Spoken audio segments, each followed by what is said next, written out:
আসসালামু আলাইকুম ওয়া রাহমাতুল্লাহ। প্রিয় দর্শক, আপনি যদি জান্নাতে যেতে চেয়ে থাকেন তাহলে এই 7টি আমল করবেন ইনশাআল্লাহ। আজকের এই ভিডিওতে আমি একে একে প্রত্যেকটি আমলের কথা বলবো। মনোযোগ সহকারে দেখে এখান থেকে এই 7টি আমল শিখে নেবেন। পরবর্তী সময়ে প্রত্যহ যখনই সময় পাবেন 7টি আমল করার চেষ্টা করবেন ইনশাআল্লাহ। মৃত্যু পর্যন্ত আমলগুলো করবেন, অনেক দামি আমল। আল্লাহ তাআলা অবশ্যই তিনি যদি চায় মৃত্যুর পর জান্নাতে চলে যেতে পারবেন ইনশাআল্লাহ। তবে প্রিয় দর্শক, একটি বিশেষ কথা রয়েছে। দেখুন, আমরা জান্নাত পাওয়ার জন্য শুধু আমল করব না, আমরা শুধুমাত্র যে জান্নাতের মালিক, যে আমাদের মালিক, সেই মালিককে রাজি খুশির সন্তুষ্টি করার জন্য আমল করব। তাহলে সে আমলের অনেক দাম। নবীজি সাল্লাল্লাহু আলাইহি ওয়াসাল্লাম একটি দীর্ঘ হাদিস বর্ণনা করেন। নবীজি সাল্লাল্লাহু আলাইহি ওয়াসাল্লাম বলেন, হাসরের ময়দানে এক ব্যক্তির 500 বছরের খাঁটি ইবাদত নিয়ে আল্লাহর সামনে দাঁড়িয়ে বলবে, হে আল্লাহ, আপনি আমাকে জান্নাত দিয়ে দিন। তখন ওই ব্যক্তিকে আল্লাহ তাআলা বলবেন, বান্দা, তুমি কি জানো না আমার রহমত ছাড়া কেউ জান্নাতে যেতে পারে না? তুমি এই 500 বছর ইবাদত করলে কি লাভ হবে?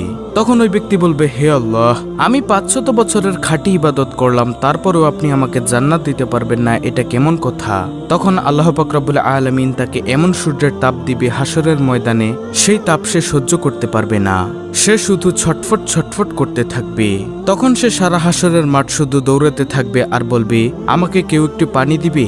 আমার কলিজাটা একেবারে ছিঁড়ে যাচ্ছে, আমি এই মুহূর্তেই মারা যাব।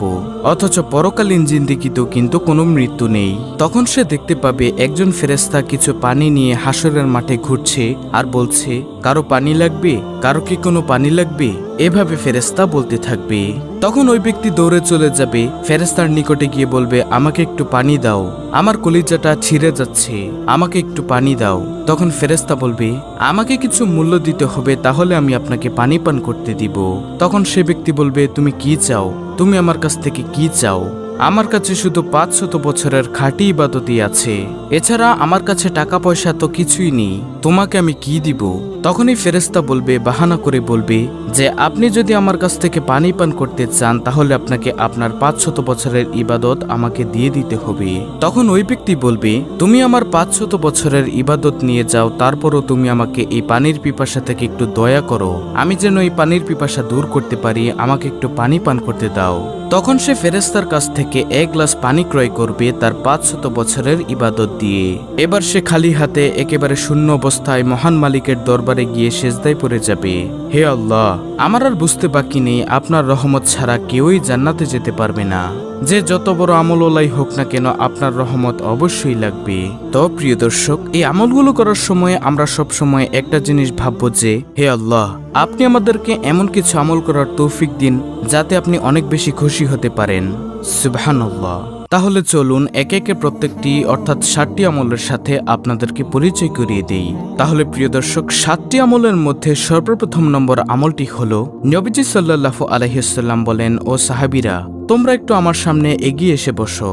যে সাহাবীরা ছিল নবীজির সামনে, সেই সাহাবীরা আসলে নবীজি সাল্লাল্লাহু আলাইহি ওয়াসাল্লাম বলেন, আমি কি তোমাদেরকে এমন একটি আমলের সুসংবাদ দেব না, যে আমল তোমরা একবার করলে আল্লাহ পবিত্র কুরআনুল কারীম 10 পারা খতমের সমান সওয়াব দিবে? যে আমলটি তোমরা 2 বার করলে আল্লাহ তাআলা পবিত্র কুরআনুল কারীম 20 পারা খতম করার সমান সওয়াব দিবে?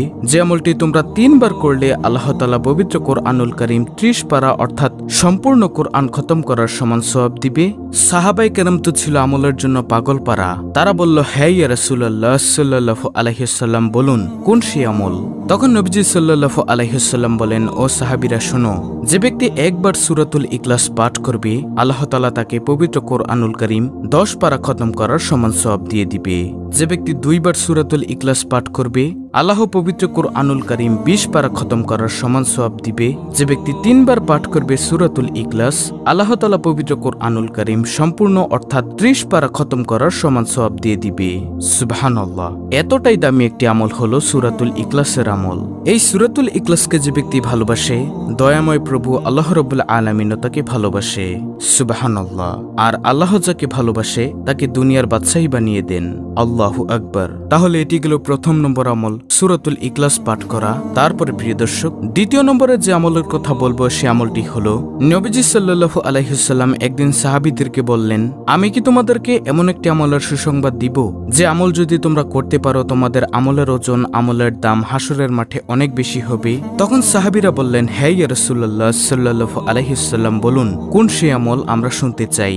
নবীজি সাল্লাল্লাহু আলাইহি ওয়াসাল্লাম বলেন, শোনো, যে ব্যক্তি প্রতিদিন 100 বার বলবে সুবহানাল্লাহি ওয়া বিহামদিহি, তার আমলের দাম, তার আমলের ওজন হাসরের মাঠে সবচেয়ে ভারী হবে। তখন সাহাবীরা উল্টো প্রশ্ন করল, ইয়া রাসূলুল্লাহ সাল্লাল্লাহু আলাইহি ওয়াসাল্লাম, অন্য কারো আমলের দাম কি এর চেয়ে বেশি হবে না? তখন নবীজি বললেন, হ্যাঁ, ওই ব্যক্তির আমলের দামই এর চেয়ে বেশি হবে যে ব্যক্তি এই সুবহানাল্লাহি ওয়া বিহামদিহি 100 বার থেকেও বেশি পরিমাণে পাঠ করবে। আল্লাহু আকবার। প্রিয় দর্শক, এতটাই দামি একটি আমল হলো সুবহানাল্লাহি ওয়া বিহামদিহি বলা। তাহলে প্রতিদিন আমরা কমপক্ষে 100 বার হলেও সুবহানাল্লাহি ওয়া বিহামদিহি পাঠ করব ইনশাআল্লাহ, অথবা এর চেয়েও বেশি পাঠ করার চেষ্টা করব। তারপরে তৃতীয় নম্বর আমল হলো, রাদিতু বিল্লাহি রাব্বা ওয়া বিল ইসলামি দিনা ওয়া বি মুহাম্মাদিন নাবিয়্যা ওয়া রাসূলাহ সাল্লাল্লাহু আলাইহি ওয়াসাল্লাম। নবীজি সাল্লাল্লাহু আলাইহি ওয়াসাল্লাম বলেন, যে ব্যক্তি বলবে রাদিতু বিল্লাহি রাব্বা, অর্থাৎ আমি আল্লাহকে রব হিসেবে, ওয়া বিল ইসলামি দিনা, এবং ইসলামকে দিন হিসেবে, ওয়া বি মুহাম্মাদিন নাবিয়্যা ওয়া রাসূলাহ সাল্লাল্লাহু আলাইহি ওয়াসাল্লাম, এবং নবী মুহাম্মদ রাসূলুল্লাহ সাল্লাল্লাহু আলাইহি ওয়াসাল্লামকে নবী হিসেবে বেশ সন্তুষ্ট, তার জন্য জান্নাত অবতারিত হয়ে যায়। তাই প্রিয় দর্শক, যদি জান্নাত পেতে চান তাহলে এই আমলটিও করবেন ইনশাআল্লাহ। রাদিতু বিল্লাহি রাব্বা ওয়া বিল ইসলামি দিনা ওয়া বি মুহাম্মাদিন নাবিয়্যা ওয়া রাসূলাহ সাল্লাল্লাহু আলাইহি ওয়াসাল্লাম, এই দোয়াটি পাঠ করবেন। তারপরে চতুর্থ নম্বর আমলটি হলো আয়াতুল কুরসি বেশি বেশি পাঠ করা।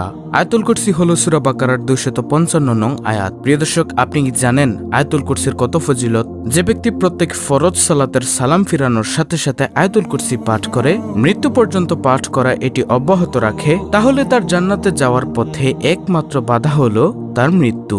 অর্থাৎ মৃত্যুর সাথে সাথে আল্লাহ তাআলা তাকে জান্নাতের আরাম আয়েশের সুযোগ তৈরি করে দিবেন।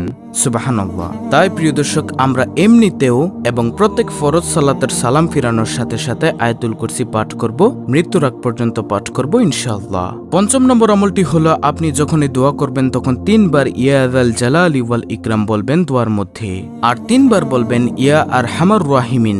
এতে কি হবে জানেন? নবীজি সাল্লাল্লাহু আলাইহি ওয়াসাল্লাম বলেন, এক ব্যক্তিকে নবীজি দেখলেন যে তিনি মোনাজাত ধরছেন এবং দোয়া করছেন। নবীজি দেখলেন সেই ব্যক্তি দোয়ার মধ্যে ইয়া যাল জালালি ওয়াল ইকরাম বলে দোয়া করছেন। তখন নবীজি সাল্লাল্লাহু আলাইহি ওয়াসাল্লাম ওই ব্যক্তিকে বললেন, তোমার আজকে আল্লাহর দরবার থেকে যা চাওয়ার আছে তা চেয়ে নাও, কারণ তুমি এমন একটি বাক্য বলেছ যে বাক্য দ্বারা দোয়া করলে আল্লাহ তাআলা সেই দোয়া খালি হাতে ফিরায় না, আর সেই দোয়াটা হলো ইয়া যাল জালালি ওয়াল ইকরাম। এছাড়াও নবীজি সাল্লাল্লাহু আলাইহি ওয়াসাল্লাম বলেন, ও উম্মত, যখন মোনাজাত ধরো তখন 3 বার ইয়া আরহামার রাহিমিন বলিও, এতে তোমার সব দোয়া মোনাজাত আল্লাহ তাআলা অবশ্যই কবুল করবেন ইনশাআল্লাহ। তারপরে ষষ্ঠ নম্বর আমল, যখনই আপনারা সুযোগ পাবেন আপনারা কয়েকটি জিকির করবেন, যেমন সুবহানাল্লাহ, আলহামদুলিল্লাহ, লা ইলাহা ইল্লাল্লাহ, আল্লাহু আকবার। প্রিয় দর্শক, এই জিকিরগুলোর যে কতটুকু ফজিলত সেটা আমি প্রায় প্রত্যেকটা ভিডিওতেই বলে থাকি। এই জিকির সম্পর্কে আপনি এই চ্যানেলের মধ্যে অধিকাংশ ভিডিওই পাবেন। এই জিকিরের আমল এবং ফজিলতের কথা বলতে গেলে ভিডিও অনেক বড় হয়ে যাবে, তাহলে আপনারা এই 4টি জিকির প্রতিনিয়ত পাঠ করবেন ইনশাআল্লাহ। তারপরে সপ্তম নম্বর আমল, নবীজি সাল্লাল্লাহু আলাইহি ওয়াসাল্লামের উপর দুরূদ পাঠ করা। যে কোনো দুরূদ, যেমন দুরূদে ইব্রাহিম অথবা সবচেয়ে ছোট দুরূদ সাল্লাল্লাহু আলাইহি ওয়াসাল্লাম। এছাড়াও দুরূদ সম্পর্কিত অনেক ভিডিও আছে আমাদের চ্যানেলে, আপনি চাইলে দেখে নিতে পারেন। তাহলে প্রিয় দর্শক, আল্লাহর ফরজ বিধানগুলো পালন করার পাশাপাশি, অর্থাৎ নামাজ, রোজা, হজ, যাকাত এগুলো আদায় করার পাশাপাশি আপনি এই 7টি আমল প্রতিনিয়ত করবেন ইনশাআল্লাহ। আল্লাহ তাআলার দয়া ও রহমতে আপনি জান্নাতের ভাগীদার হতে পারবেন। অত্যন্ত গুরুত্বপূর্ণ একটি ভিডিওটি ভালো লাগলে অবশ্যই চ্যানেলটিকে সাবস্ক্রাইব করে পাশে থাকা বেল বাটন অল বাজিয়ে দিবেন। ভিডিওটিতে একটি লাইক দিবেন এবং কমেন্টে আমিন লিখবেন, এবং অন্য মুসলিম ভাই বোনদের কাছে ভিডিওটি শেয়ার করে দিবেন যেন তারাও দেখে শিখে আমলটি করতে পারে।